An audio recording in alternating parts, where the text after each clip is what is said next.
All right. Well, first and foremost, thank you so much for taking some time to join us tonight for this evening's webinar where we are going to talk about retirement planning. The title is Worry-Free Retirement, Doubling Income Both Safely and Securely. So we're going to cover a lot this evening. And before we dive into everything, I just want to say quickly that at the conclusion of this evening's webinar, we are going to have a private Q&A session. This is only for IBC Global customers. So if you do have a policy or product with us, or if you're subscribed to any of our services, you're likely on the Zoom link, not on the YouTube live stream or another platform. If you are a client of ours and you are watching this on a platform other than Zoom, please let us know and we will make sure we get you the Zoom link so you can attend the private Q&A session at the conclusion of the webinar.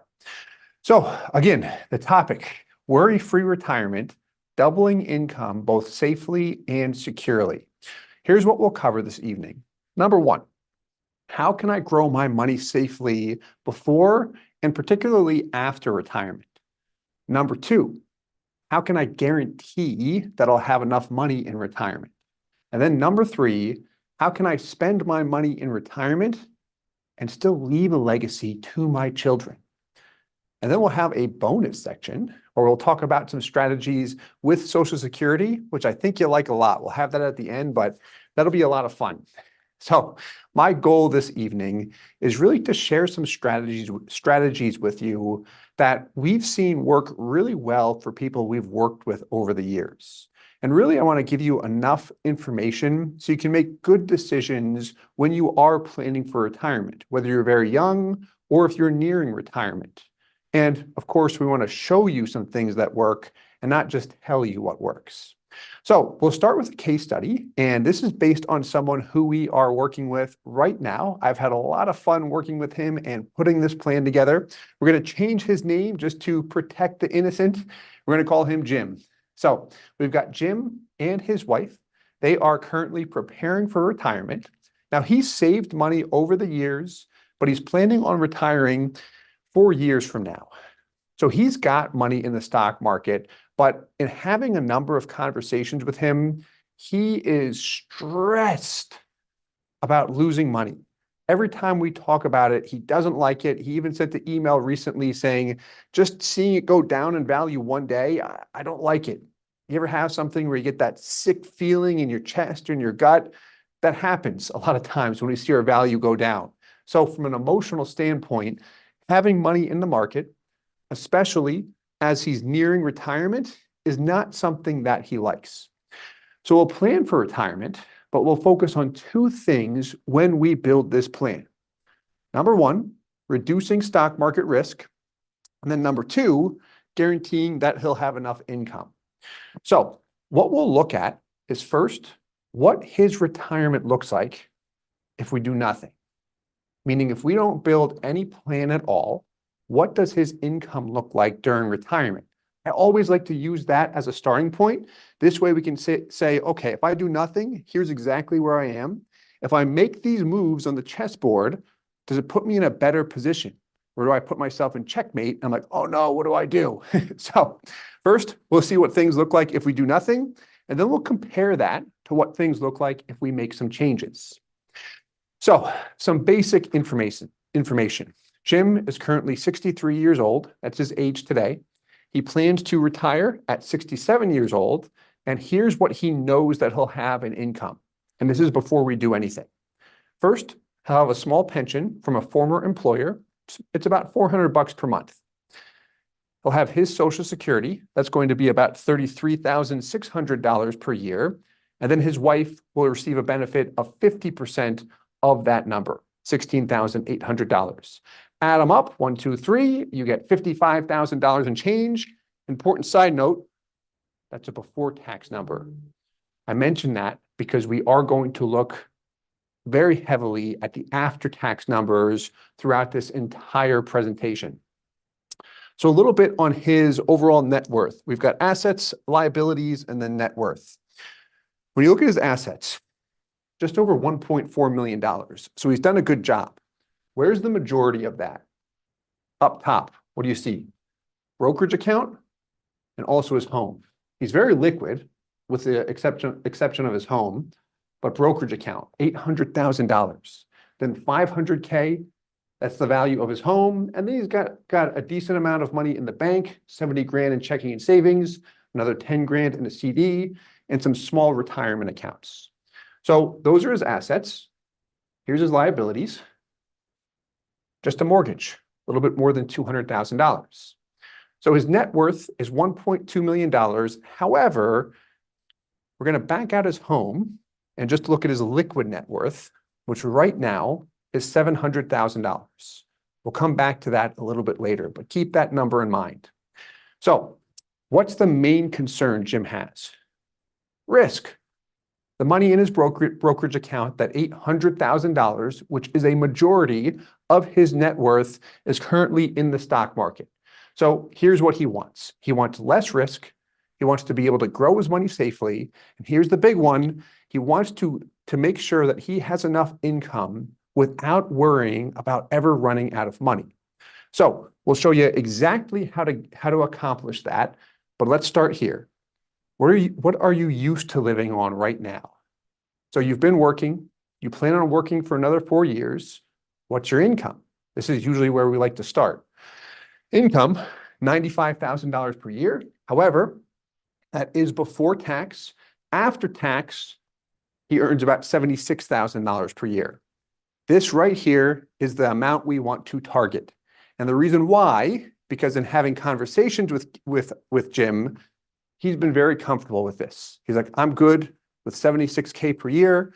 My wife and I are more than comfortable. We're even planning on downsizing. So this is good for me. Okay, perfect. So we've got this number in mind. We want to really build the plan off of this. And we're going to do that consistently throughout this case study. So here, we've got life before retirement, starting at 63 years old through 66, because he plans on working. His before tax income, $95K per year. After tax, $76,000 per year. He reaches retirement. Let's take a look. So at 67, what do we got? His Social Security, $33,600. His wife's, $16,800. The small pension, add them up. We've got $55,200. After tax, which we did speak with his CPA, we've been working with him on the numbers here, will come out to a little bit more than $48,000 at age 67.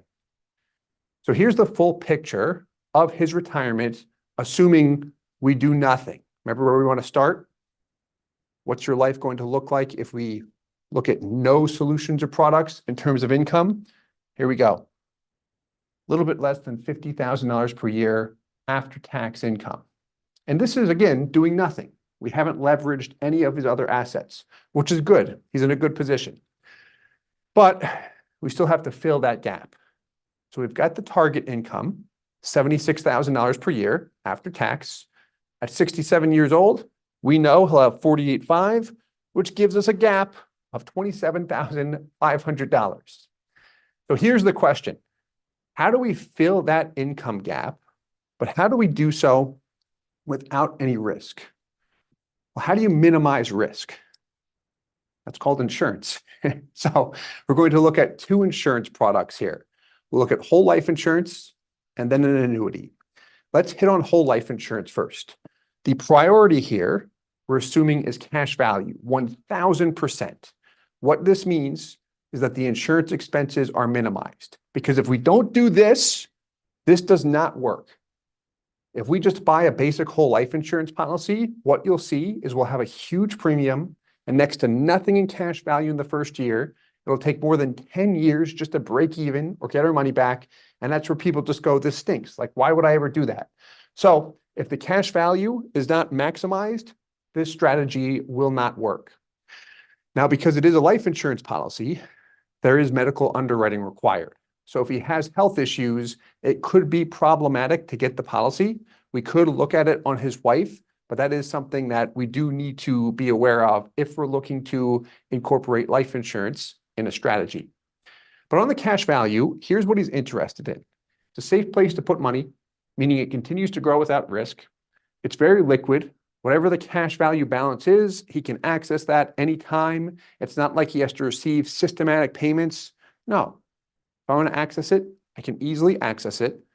And here's the sweet part, number 3. If I do everything right, meaning if we, particularly the agent, follows IRS rules, you can use the money completely tax-free. If we follow IRS rules. And then lastly, we've got the death benefit, which when we die, we're paid, the death benefit is paid 100% income tax-free to our beneficiaries. That's whole life insurance. Next, we've got the annuity. The priority here is income, 1000%. That's why we are getting this annuity. It's specifically an income annuity. So not an annuity that's designed for growth. We just want the income, baby. That's what we're interested in. So where an annuity, an income annuity, is going to be at its strongest is right here. I know exactly what I am guaranteed in terms of yearly income upfront. Also, there's no medical underwriting required. So when we look at the income payments, a couple points here. 1, they are guaranteed forever. With the annuity that we're going to look at, you will see when he flips that income switch on, he knows the exact amount he's going to receive, and he gets it forever, up until the day he dies. Now, there's different types of annuities. It could be a qualified annuity. If you're not familiar with this term, qualified, think of a 401k or an IRA. It's considered a qualified retirement account. This is an account where everything you have contributed to the account, like a 401k, for example, you've contributed with pre-tax dollars. So you've been able to deduct the contribution that you made to that 401k. It grows tax deferred. And then when you eventually access money, you pay income tax on everything you pull out. So you can open an annuity with the 401k. We can transfer money from an old 401k or IRA to an annuity. But if we do that and then start to take income, all of the income will be fully taxable. Next, we've got a non-qualified annuity. A non-qualified annuity is what Jim will have. So Jim is starting his annuity by writing a check. He's got 800 grand in his brokerage account. He's just going to take money that's already where taxes have already been paid and move that into an annuity.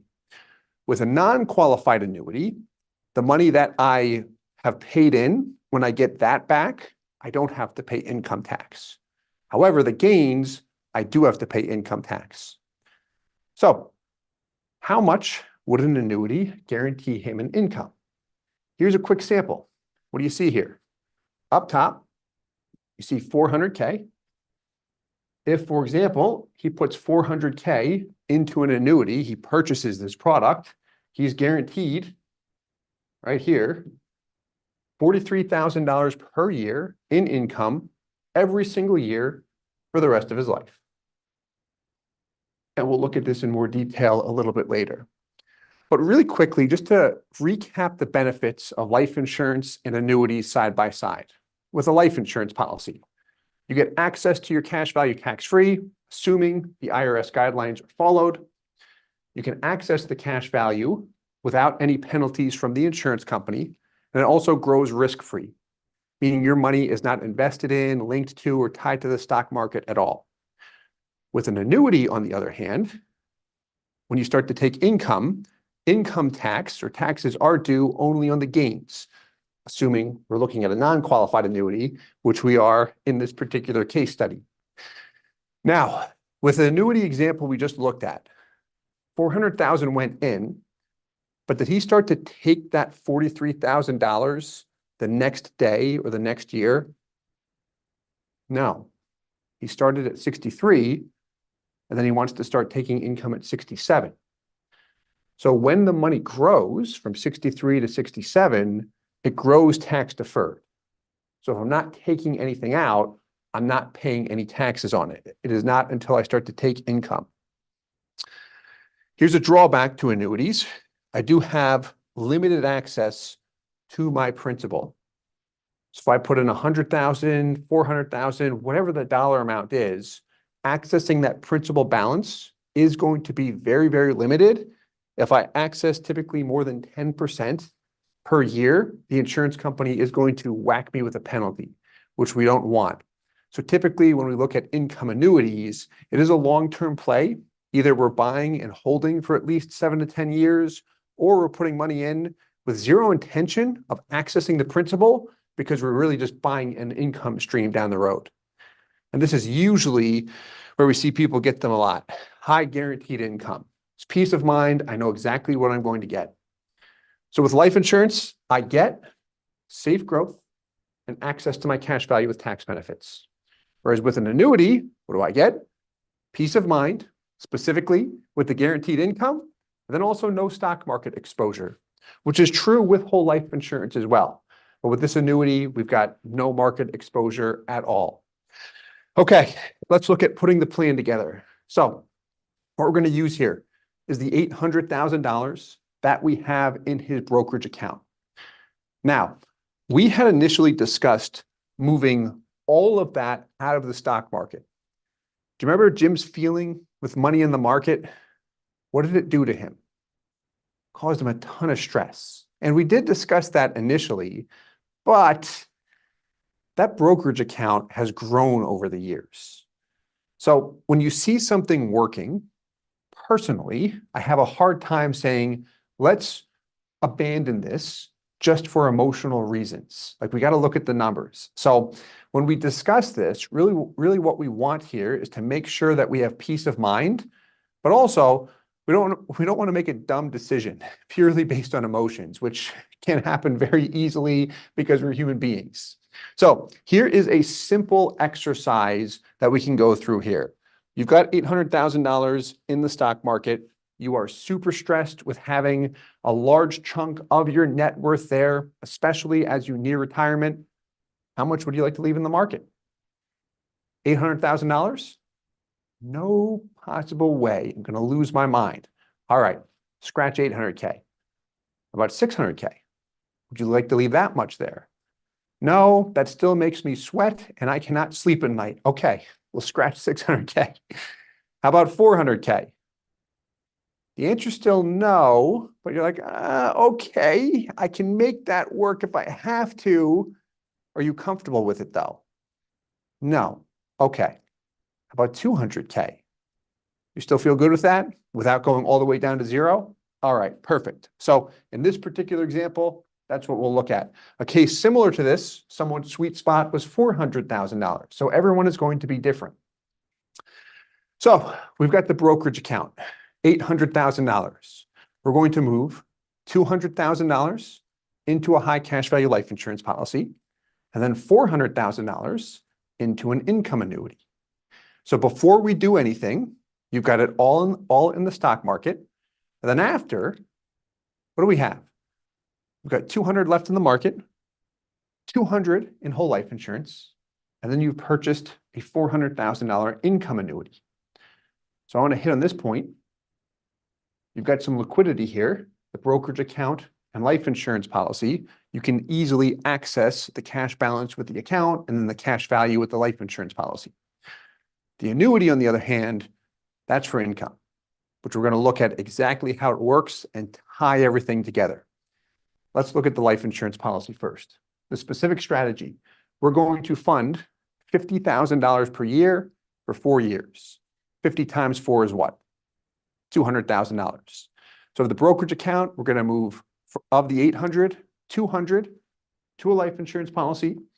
It doesn't make sense just to fund it with a one-time lump sum. You can do it, but when you look at the numbers, your reaction is going to be, ugh, why on earth would I do that? The performance won't be that attractive. To make it more attractive, we spread it out over 4 years. 50 times 4 is $200,000. Here is the life insurance illustration. So we've got $50K per year for 4 years. Total funding, $200K. When do you get your money back? Year 5. You've paid in a total of how much? $200,000. For the first 4 years, do you have more or less than what you paid into the policy? Less when you look at it. This is the drawback to life insurance, by the way. no matter how well we design it, we're juicing this policy for cash value. We're negative years 1 through 4. Year 5, you pay nothing in that year, by the way. It appreciates by 8 grand, and then continues to appreciate every year. And we've got our life insurance amount at $500,000. That's the death benefit that is paid income tax free. But when we look at the cash value, you see it continues to appreciate over time when we pay nothing in. Want to see something cool? Here's a nice trick to be aware of. I call it a trick. It's just really having awareness on what you can do with life insurance. So here's what we just saw. This is the exact same illustration. And look right here. So this starts when he's 70 years old. At year 8, you've got $500,000 in life insurance. Look again. What do you notice there? It's not $500K anymore. It's $320,000. What happened here is we lowered the death benefit, but the reason why we did that is because we got more cash value as a result, especially long-term. And this is something we can decide after starting a policy. It's not something we have to say, I want to do exactly this the day I start a policy, because 8 years from now, things could be completely different, right? Life always changes. But my point is, we can easily execute this after we start a policy, or we might not even be aware of it. Maybe we have a policy already. You're like, wait, I can lower the death benefit later to get more cash value. Show me if that works for me. I'd like to see what life looks like if I keep my death benefit exactly where it is versus lowering my death benefit to get more cash value. What's the cash value difference? Look at the bottom there. What do you see? $43,000 and change. That's by year 20. We're going to look at this further out in a little bit, but that's 43 grand. And keep in mind, he's paid a total of 200K into the policy. So that's a large chunk of change when you look at it. And the death benefit, you're getting close to where it was at the 500K figure. You're going to see it actually continue to grow, but I don't want to spoil the surprise. I won't tell you what it's going to be yet. So that's the life insurance policy. Next, let's look at the annuity. So the brokerage account, we started with how much? 800K. We moved 200 to the life insurance policy. So we've got 600K left in the brokerage account. Now we want to transfer 400,000 of that to the annuity. There's our deposit. How much income does a $400,000 annuity guarantee me? That's the word that I like right there. And this is typically when people are interested in annuities. They're not for everyone, but if we like the guaranteed income with peace of mind, this product does provide it. So here's our deposit, 400K. Here's the income. Starting at 67, dollar amount is $43,000 and change per year. And this lasts until the day he dies.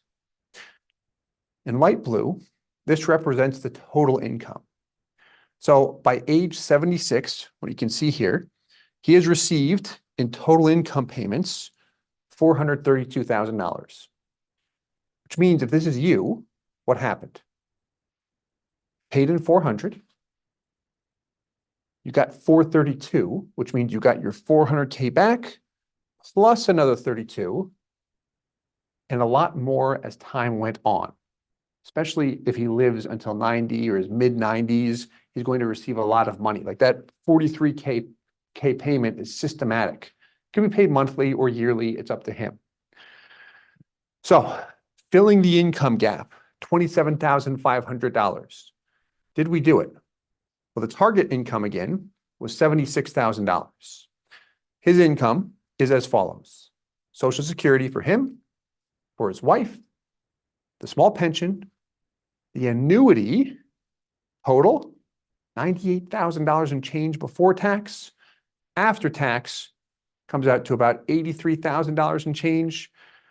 You'll actually see during a period of time here, $86,000. Reason why, let me put this in a different color.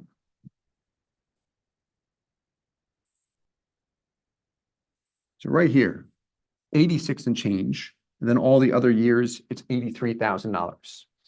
Here's the reason why. He put in 400K into that annuity. That annuity was NQ, which means non-qualified, which means the 400K that was deposited, he had already paid taxes on that. So his income is higher when he's just receiving his principal back.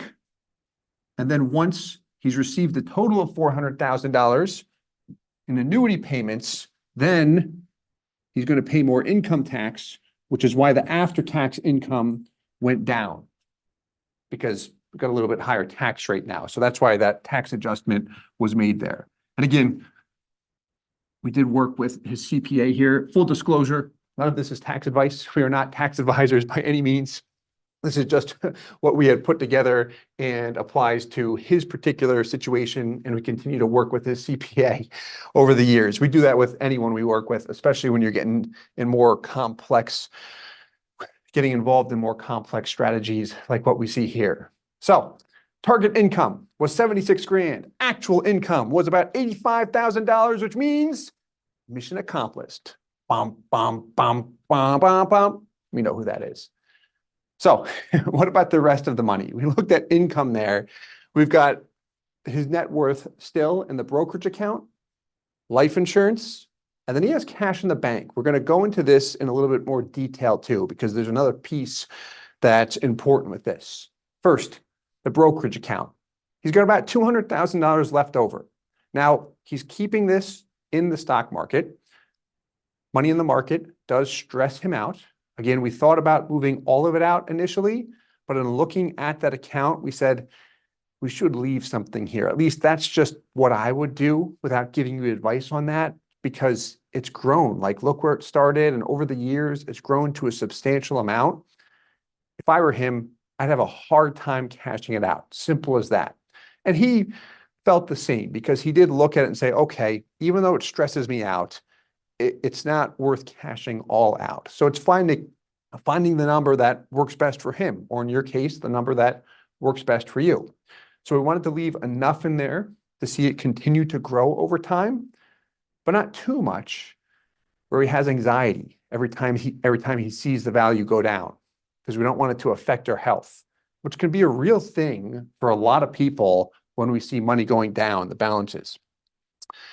This is actually, that last part that I just mentioned, this is a big reason we used an annuity here, because it guaranteed him enough income, and it puts him in a position where if the market goes down and he sees that balance go down, he's not stressed out, because his income is higher than an amount that we know he's comfortable with.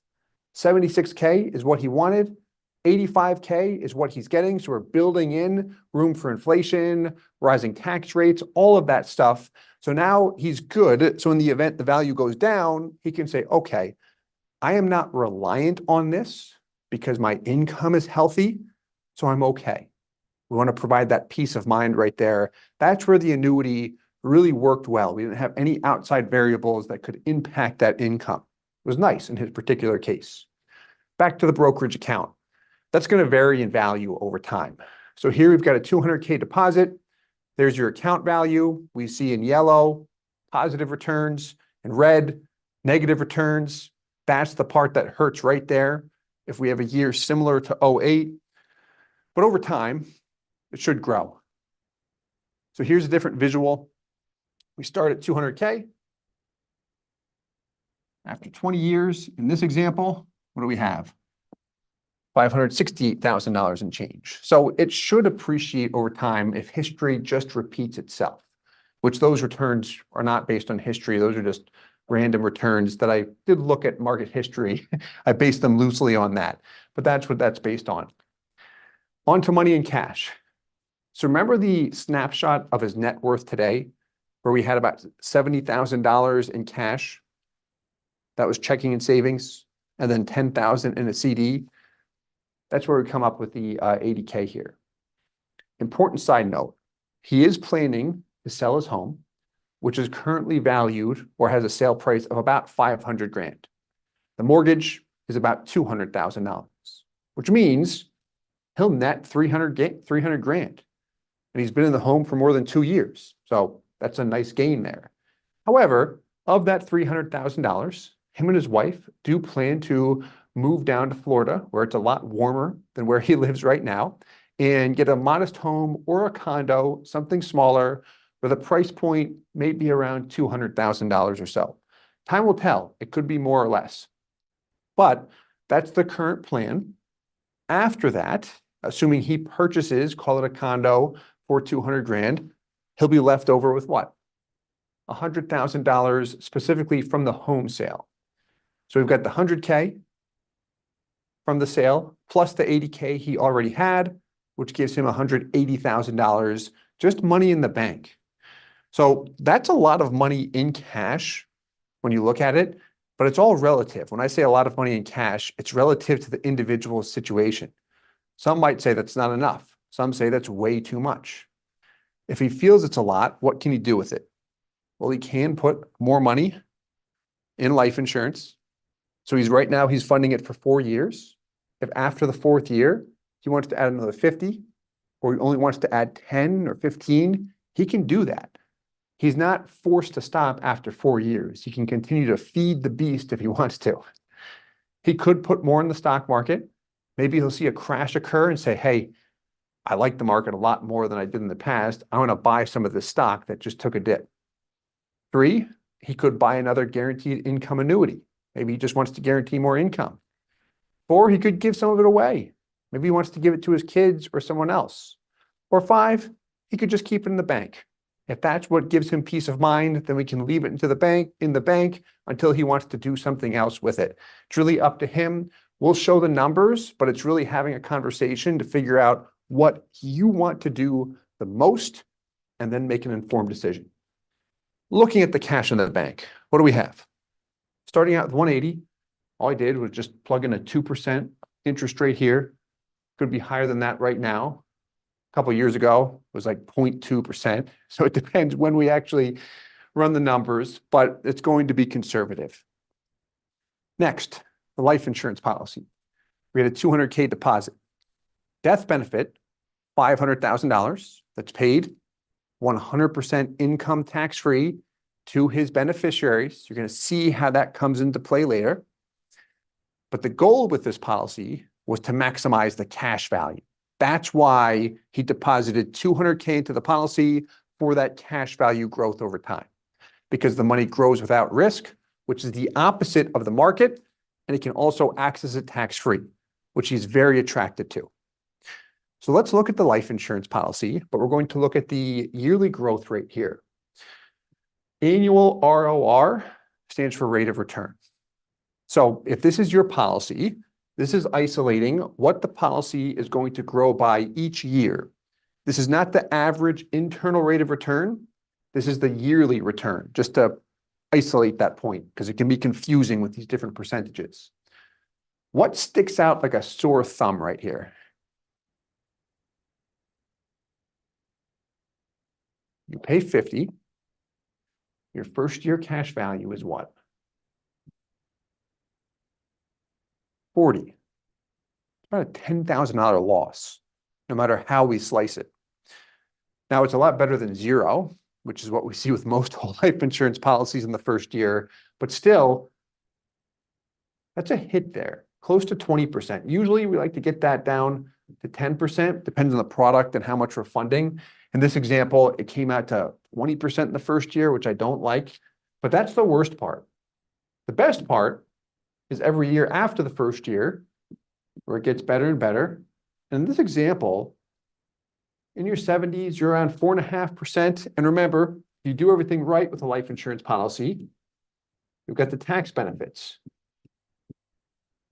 Assuming we follow IRS rules, we can access that tax-free. And there's no risk there either. So that was a big item of attraction. But remember the trick that we talked about earlier, where we could lower the death benefit to get more cash value? Look at the rate of return here. What do you notice? Why don't we look just at age 70? You know what? Let's look at 75. 75. You're at 4.5% if you just keep the death benefit at $500,000. Over here, you're at 5.37% on the annual growth. So by lowering that death benefit, the trade-off is if something happens to him at 70, his beneficiaries get 320 grand instead of 500K, which is $180,000 less. That's where it hurts. So that's why someone would not do this. Why they would do this, however, is when we look at the cash value growth, it is substantial. And if we look at it over time, look at the bottom when he's 90 years old. What's the difference in cash value? You're at 639 in the example where you lowered the death benefit compared to 556 in the example where you kept it at 500. That's noticeable. What about the death benefit? 683, that's what's going to be passed to your beneficiaries instead of 562. So long term, we do see a much larger amount that's passed. So that's where it's beneficial to see those figures side by side. This way we can see, can I get more cash value? What's the immediate impact of the actual life insurance compared to the long term? And when we can see it, we can discuss it and make the decision that we feel is best. All right, let's look at all three of those together. The brokerage account, money in cash, and life insurance. First, money in cash, life insurance, brokerage account. What would you categorize these in terms of safety and risk? Here you go. First two, definitely safe. Money in the bank and life insurance are about as safe as they come. Brokerage account is risky. And you see the red there too, where you can lose money. But what does retirement look like? Let's look at the full picture. So now we'll look at income along with his assets, particularly his liquid assets. So first, we've got income.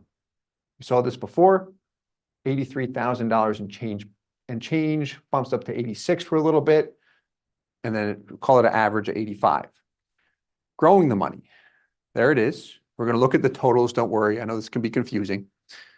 But before we look at the totals, let's go back to the beginning. Remember this? What things are for him right now. Excluding the home, what's his net worth? Bottom right, highlighted in yellow. $700,000. What will this look like in the future if we make the moves that we're recommending here? What does it look like? Well, here we go. First, let's look at his net worth by age 70, assuming we make the moves we recommended. We've got money in cash starting at 180, money in life insurance, and then the brokerage account. At age 70, on the far right, you see $920,000. Now, what's not on this chart is if he did die at 70 years old, there's still going to be a balance left in that annuity, meaning the insurance company is not just going to keep the rest of the balance if he dies before he gets the 400K back. So there is still a balance in this example, which is why the net worth is 920. At age 80, it's getting close to 1.1 million. Then at 90, you're getting close to $1.7 million. And this is liquid net worth, meaning that's money he has access to while he is still alive. What if he dies? Well, if he dies at 70 years old, $1 million total is passed. Reason why, look under the life insurance section. In the last 3 slides we looked at the cash value column. Here, the death benefit column. Larger number, so 500,000. And this is the conservative example where we never drop the death benefit. At age 80, what do you got? More than 1.1 million. At 90, you're at $1.7 million in change. That was close to a 1.85 in the example where we did drop the death benefit. So you could make a tweak to leave even more money. Let's go through an overview of this because I know it's a lot. Let's start off with income. That was his initial goal. Do you remember what his target income was in retirement? $76,000 per year. What was his actual income in retirement? Was it 76? 85,000 per year. So will he have enough money? Yes, he will. What about his net worth, excluding the home? Let's start with before the annuity. So his liquid net worth was 700K initially. Remember that? Right now, it was 1.2 or 1.1. But when we took the home out, it came out to $700,000. After the annuity purchase, when he writes a check for 400 grand, his liquid net worth at that point in time would be $300,000. But at age 90, we're at 1.75 million. So it does grow quite a bit over time. And then a legacy. So minus the home again, assuming he dies, 70 years old, $1 million is passed to his kids. If it's 80, 1.1. If it's 90, it's more than 1.7 that we've got there.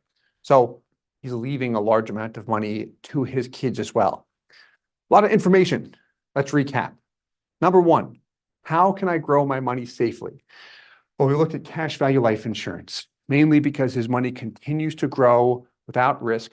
It gives him a nice safety buffer. So in the event that his income is not enough during any years, he doesn't feel like he has to access money in his brokerage account because he's got the safe money here, appreciating in the life insurance policy, which let's pretend tax rates are higher, because they probably will be in the future.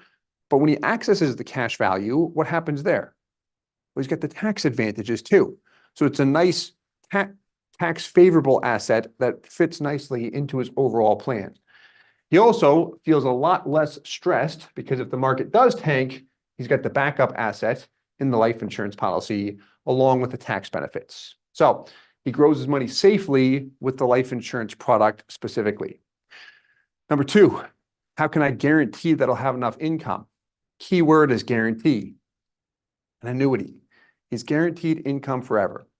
He deposits money today when he's 63 years old and then starts to take income later at 67 years old, which means he's not going to touch it for a while, which he doesn't have any plans to do. That's something very important to discuss up front, because if there's any chance I might want to access that balance, might not be the best move. So we do want to make sure we're very intentional about having that discussion up front. Now, the nice thing about an annuity is that it's very hands-off. He doesn't have to think about it, doesn't have to manage the money. In many ways, he just bought $43,000 of income for the rest of his life. How I like to illustrate this is pretend that you purchase a rental property.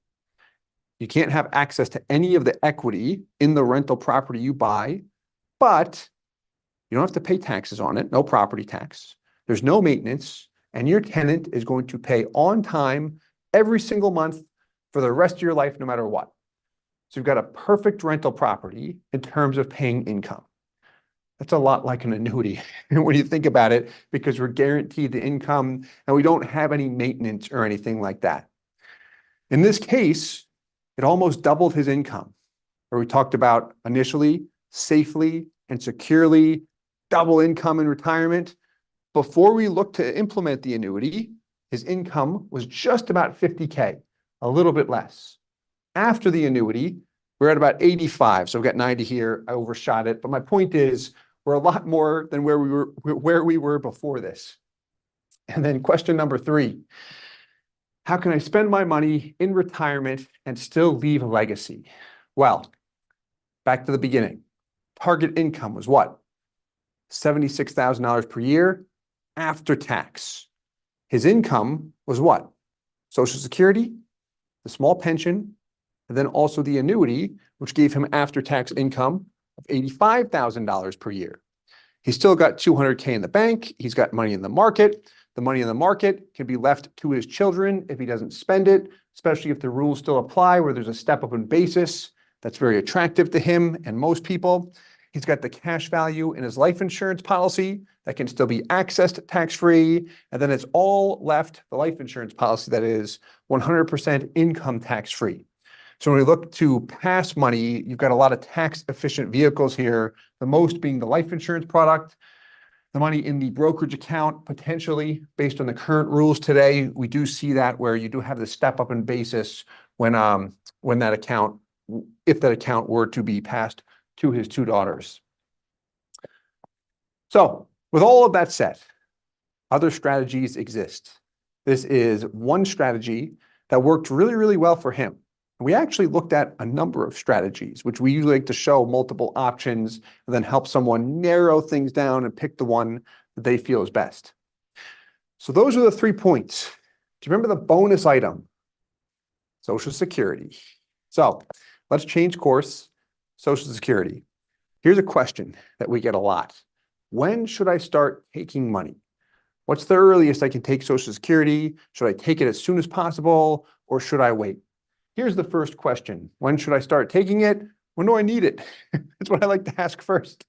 And then second, what option gives me the most money? And then what if I don't need it? When should I take it then? Let's go through each of these questions.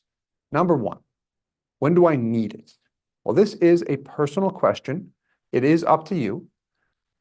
I will say this, if you need the money early, it probably makes sense to take it early. Now we can look at numbers. If you have other assets, perhaps you could leverage those and such. But if we need it, it probably makes sense to take it, just to make things extremely simple.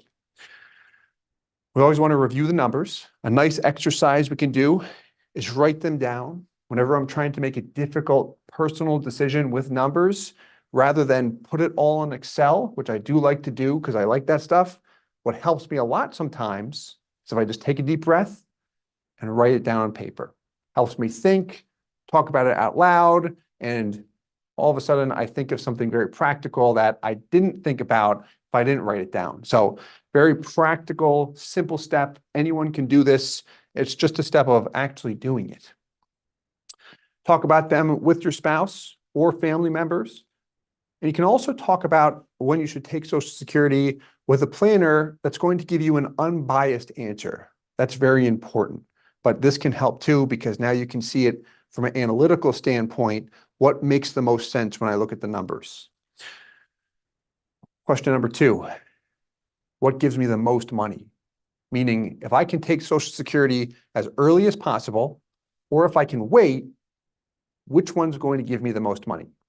For this one, we'll answer the question with some numbers. Ready to have some fun?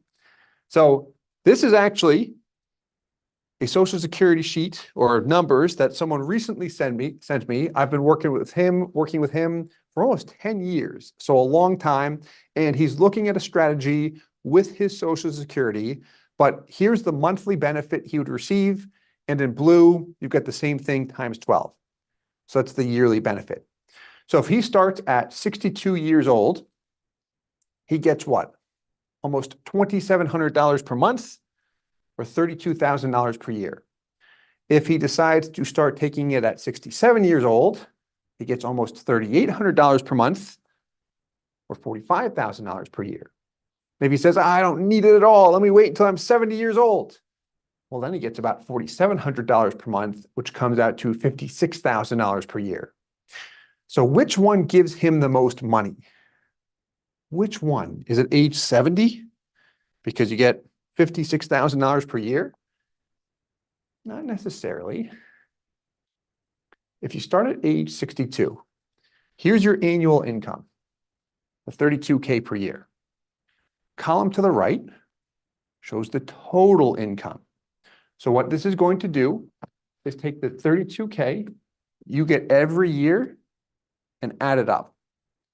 So $32,000 times 30 years comes out to what?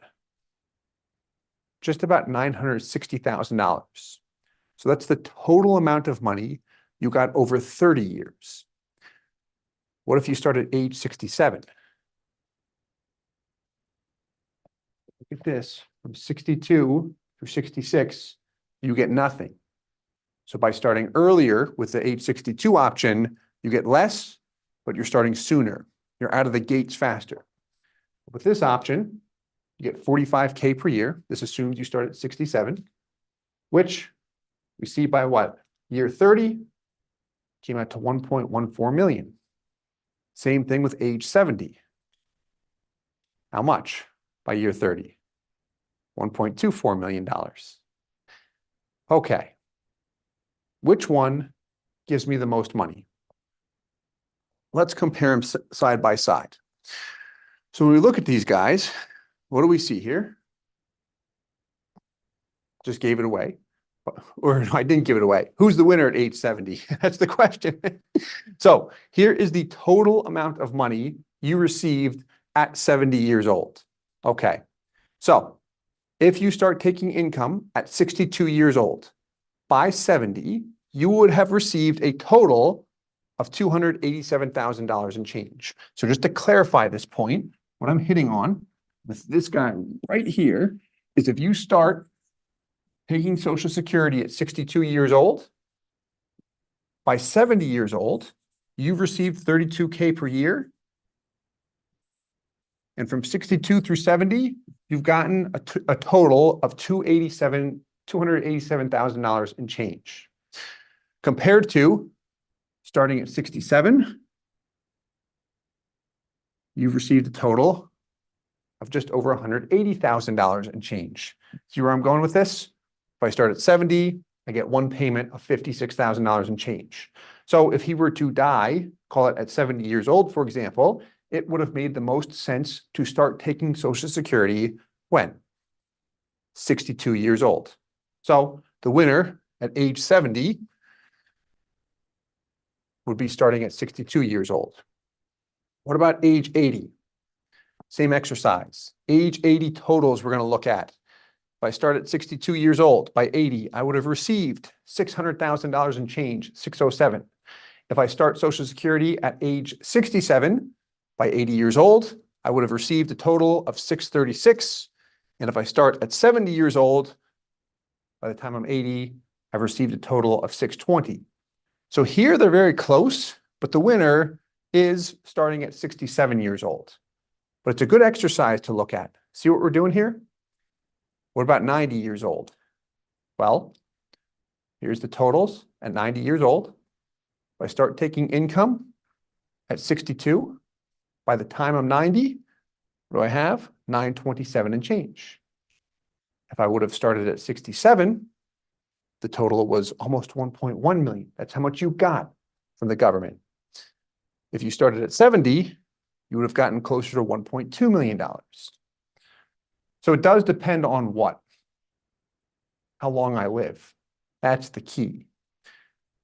But this leads into the next question. What if I'm in a position where I don't need it? Then when should I take it?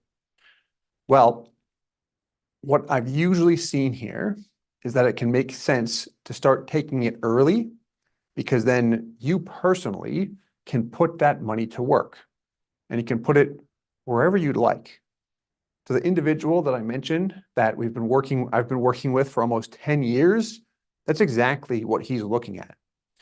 What he asked was this: I want to see what it looks like if I start taking Social Security and put it into a life insurance policy to build cash value, but mainly to be able to leave a legacy income tax-free to my kids. Now, he already has a life insurance policy, but he's seeing how he can leverage additional money that he's going to receive in order to pass on even more. So to answer this question, let's look at some numbers. Starting at age 62, we're going to look to take it as early as possible. We've got how much coming out? $32,000 per year, just shy of that, minus $8. So we're going to round up $8. He's going to get $32K per year, or $31,992 from the government, and then he's going to contribute $8 of his own money every year to fund a total of $32,000 per year into a life insurance policy. I did that just because I wanted round numbers in this example. Here's the cash value, and then here's the death benefit. What happens to the death benefit over time? It appreciates. With this particular design, cash value, we didn't prioritize it like we usually do. We still want to maximize it, where we don't want to have zero in the beginning. So we've got the majority of what we paid into the product in cash value, but really with his specific goal, he's trying to maximize this guy. So when he kicks the bucket say it's at 90 years old, got a death benefit getting close to $1.7 million. And who funded this policy? Well, the Social Security benefit did. So can I put the money into a life insurance policy, specifically money that I get from Social Security? Well, yes, you can definitely do that. You could put it wherever you'd like. You can put it into real estate, you can put it in the bank, you can give it to people, you can spend it. It's your money. You can do whatever you want with it. Putting it into a life insurance policy, though, in his particular case, the cash value is still accessible. He earns a return over time, so we see the cash value appreciate. The death benefit is paid income tax-free. He's interested in this. The cash value, yes, he likes the idea of growing that money, but at the same time, why he likes this is because he can use money from the government to fund a life insurance policy and make it tax-free to the next generation. That's what he's interested in. Make sense? Cool. So, with all of that said, a few questions to recap. Do you understand how we can have a worry-free retirement by, number one, reviewing your current situation before taking any recommendations? Meaning before we say, let's look at these products and solutions, let's start exactly where we started with Jim and see, here's his life today. Here's what it will look like when he retires if he does nothing. Do you see the benefit to that? Number two, do you see the benefit of using insurance products to guarantee income and also grow your money safely, particularly with the life insurance and annuity strategy? And then number three, did you learn a little bit about how to analyze Social Security, where we don't want to look at just the yearly benefit we get, but instead the total amount of income we receive. If we feel that we might kick the bucket by 80 or 85, probably makes sense to start taking money early. If we don't need the money, it most likely makes sense to start taking it early. In any event, we still want to analyze the numbers so we can see the total amount that we receive. So if you answered yes to these questions and you would like to work with us, you can book a call through the link that we did include in the chat. You likely have seen it. There's some other options. I'm going to pull them up in a minute, and we can walk you through the different options.